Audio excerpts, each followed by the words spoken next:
They laughed at him. Pilots smirked. Engineers shook their heads, because what he was doing to America's most expensive fighter plane looked stupid. A thin piece of wire, wrapped where it didn't belong, added by a man who wasn't a pilot, wasn't a designer, wasn't even supposed to touch the aircraft. And yet, within weeks, Japanese Zero pilots across the Pacific were dying in confusion, because suddenly, the P-38 Lightning could turn where it never could before. This is the true story of how one ignored mechanic changed the air war in the Pacific, with a trick so simple that history almost forgot it. The problem no one could fix. By 1942, the Lockheed P-38 Lightning was supposed to be unbeatable. Twin engines, deadly nose-mounted guns, long range, perfect for the Pacific. On paper it was a monster. In the sky, it was being humiliated. American pilots flying against Japan's Mitsubishi A6M0 faced a nightmare. The Zero could turn tighter, climb faster at low speed, outmaneuver almost anything. Pilots reported the same terrifying experience. I had him. Then he just turned inside me like I was standing still. The P-38 was fast in a dive, powerful at altitude. But in turning fights, the Zero danced around it. And worst of all, when pilots tried to turn hard at high speed, the controls would lock up. The plane fought the pilot. Some pilots died not from enemy fire, but because the aircraft simply wouldn't respond. The mechanic no one listened to, at a dusty Pacific airfield, far from Lockheed's design offices, worked a maintenance mechanic. Not famous, not decorated, not important. Just a man who fixed what broke. And he noticed something everyone else ignored. When P-38 pilots pulled hard turns at speed, the airflow over the wing did something strange. It separated. Suddenly, violently. The aircraft didn't stall gently. It snapped. The controls went heavy, sometimes useless. Pilots thought it was pilot error. Commanders blamed tactics. Engineers blamed physics. The mechanic blamed airflow. And he had an idea. A terrible idea. A ridiculous idea. The stupid wire. He took a thin metal wire. Not a new part. Not a redesign. Just a wire. He stretched it along the leading edge of the wing, near the engine nacelle, right where airflow first hit during turns. Other mechanics laughed. Pilots rolled their eyes. You think a wire's gonna beat a Zero? Officially, this modification was not approved. Unofficially, one desperate pilot agreed to try it, because pilots were dying. The first test flight. The P-38 lifted off. The pilot climbed to altitude. Then he pushed it. Hard turn. High speed. Normally, this is where the controls would stiffen. This time, they didn't. The plane kept responding. He turned tighter. Still controllable. Then tighter again. For the first time, the P-38 didn't fight him. It obeyed. The wire had done something impossible. It tripped the airflow just enough to prevent sudden separation. No lockup. No snap. No loss of control. The pilot landed, climbed out, and stared at the wing. Don't take that wire off. Combat proof. Soon more P-38s received the stupid wire. Unofficial. Quiet. Word of mouth. Then came combat. American pilots stopped avoiding turning fights. They could now. Pull harder. Turn longer. Stay in the fight. Zero pilots noticed immediately. The usual tactic, tight horizontal turns, no longer guaranteed survival. Reports from Japanese units described enemy twin-engine fighters turning unexpectedly well. One Zero pilot dove to escape. The P-38 followed. Another tried to turn inside. The P-38 stayed with him. Then the four nose-mounted guns spoke as one. The Zero disintegrated. Why it worked, in simple terms. The wire acted like a vortex generator. It energized the airflow, prevented sudden stall, gave pilots control at critical moments. Modern aircraft use advanced versions of this idea. In 1942, it came from a mechanic with no authority, just experience. Official denial. Quiet adoption. High command didn't like the story, because it meant engineers missed it. Manuals were wrong. Nobody solved it, so the wire wasn't celebrated. Instead, Lockheed quietly incorporated the idea into later production. The mechanic's name? Largely forgotten. The result? Not forgotten at all. The turning point in the Pacific. By 1943-44, P-38 kill ratios improved dramatically. Pilots like Richard Bong, Thomas McGuire, dominated the skies. The Zero was still dangerous, but no longer untouchable. And behind that change, a wire no thicker than your finger. The lesson history almost missed. Wars aren't always changed by generals or by geniuses in offices. Sometimes they're changed by someone who notices a small problem and refuses to accept that nothing can be done. When the Zero pilots realized something was wrong, at first Japanese pilots thought it was luck. One bad turn, one mistake, then it kept happening. Zero pilots would roll into their signature tight turn, the move that had saved them hundreds of times. And the American P-38, it didn't fall away anymore. It stayed with them. One veteran Zero pilot wrote in his combat notes, "The twin-engine enemy fighter should not be able to turn like this." But it did, and worse. The P-38 didn't need to win the turn. It only needed 1 extra second, because all its guns were mounted in the nose. No convergence problems, no scattered fire. When the pilot squeezed the trigger, 4 50 caliber machine guns and a 20mm cannon fired straight ahead. One burst, one kill, a dogfight that changed everything. April 1943, somewhere over the Solomon Islands. A flight of P-38s escorts bombers toward a Japanese-held airfield. Zeros rise to meet them. The Japanese pilots are confident. They always are. One Zero dives on the Lightning, forcing it into a turn. The Japanese pilot smiles. Then his smile disappears. The P-38 turns tighter than expected. The Zero overshoots. In that instant, roles reverse. The P-38 pilot pulls hard. Normally this would lock the controls. But the wire is there. The airflow stays attached. The plane responds. The Zero fills the gun sight. 3 seconds later, it explodes. Radio chatter erupts. They're turning with us. Watch the twins. Don't engage horizontally. That warning spreads fast. Too fast. Fear spreads through the Pacific. By mid-1943, Japanese training manuals quietly change. Pilots are warned. Avoid prolonged turns with P-38s. Use vertical maneuvers only. Disengage early.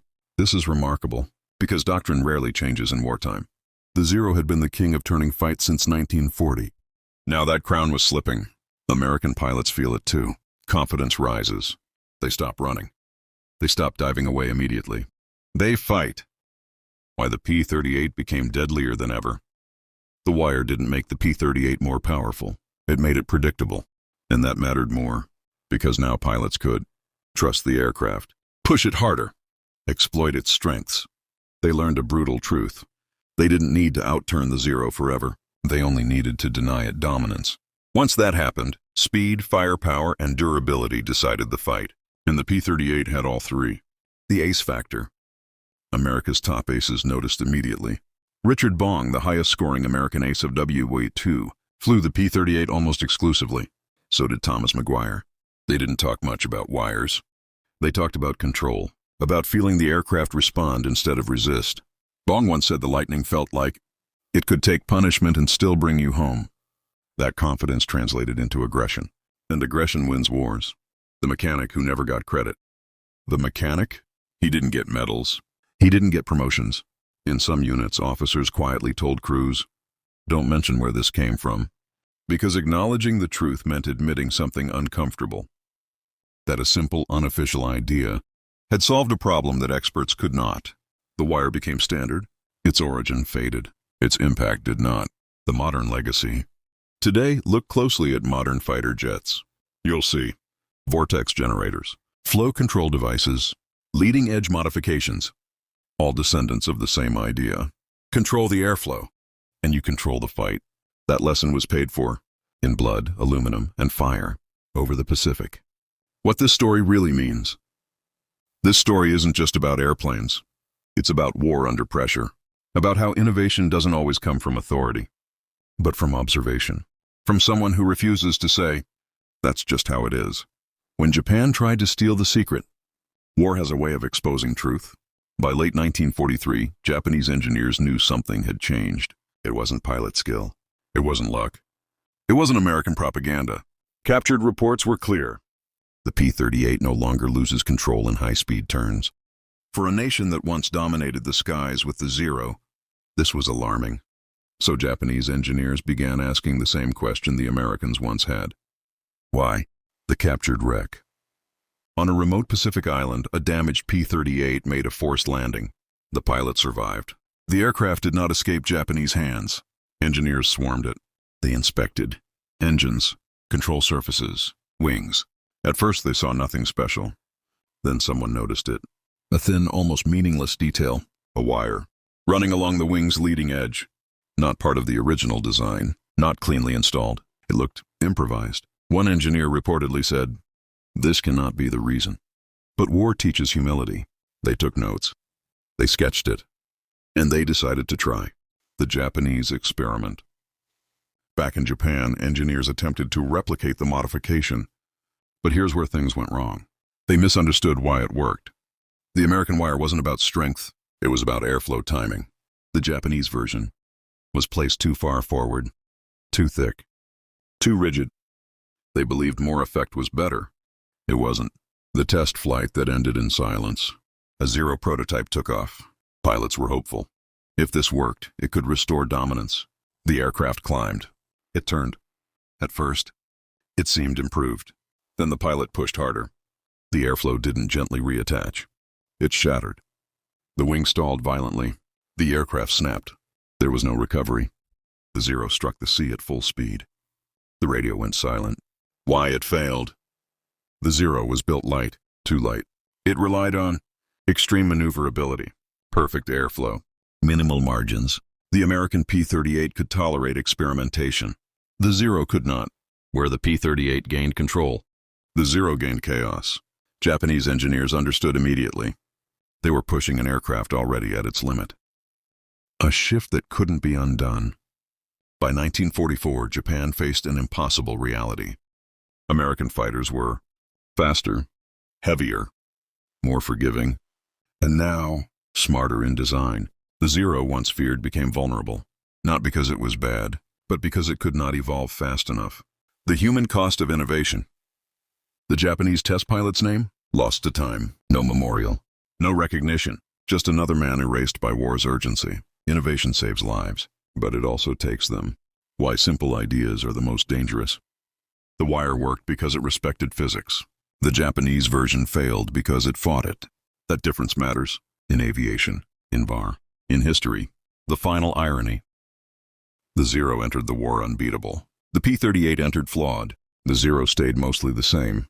The P-38 adapted. And in war, adaptation always wins. After the war, the questions returned. When the war ended, the shooting stopped. But the questions didn't. Engineers, historians, and pilots began re-examining the aircraft that had survived the Pacific War.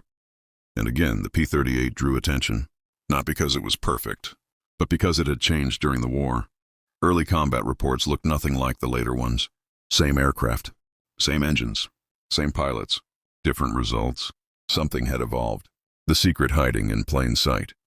Post-war engineers studying surviving P-38s noticed small inconsistencies, tiny differences between early and late production models, not major redesigns, not dramatic changes, just subtle additions, including small airflow control devices near the wings. By then, aviation science had caught up. Wind tunnel testing confirmed what the mechanic had discovered by instinct. High-speed airflow doesn't fail gradually. It fails suddenly. And if you control when it fails, you control the aircraft. Why this was never a miracle fix. Here's an important truth most videos never mention. The wire didn't turn the P-38 into a Zero, and it didn't need to. The Zero was designed to win turning fights. The P-38 was designed to hit hard, survive damage, fly far, kill fast. The wire did only one thing. It removed the P-38's greatest weakness at the worst possible moment. And in combat, removing a weakness is often more powerful than adding a strength. The myth of the superplane. After the war, myths grew. Some claim the P-38 became unbeatable. That's not true. German fighters could still challenge it. Late-war Japanese aircraft were still dangerous. But the difference was this. Pilots trusted the Lightning. They no longer feared their own aircraft. And that changes everything. Confidence, the deadliest weapon. Psychologists studying air combat later identified something critical. Fear causes hesitation. Hesitation causes death. Before the fix, P-38 pilots hesitated in turns. After it, they committed. They pressed the attack. They stayed in the fight 1 second longer. And in aerial combat, 1 second is an eternity. Why the mechanic disappeared from history. So why don't we know his name? Because war history favors aces, generals, designers, not maintainers, not mechanics. not the people who solve problems quietly on the ground. And because admitting the truth would mean admitting something uncomfortable, that brilliance doesn't always come with rank. The same mistake we still make today. Even today, organizations repeat the same error. They ignore frontline workers, small observations, unqualified opinions, until failure forces change. The P-38 story isn't old. It's repeating right now everywhere. The final reckoning. The Zero was elegant. The P-38 was brutal. The Zero relied on perfection. The P-38 learned to tolerate imperfection and adapt.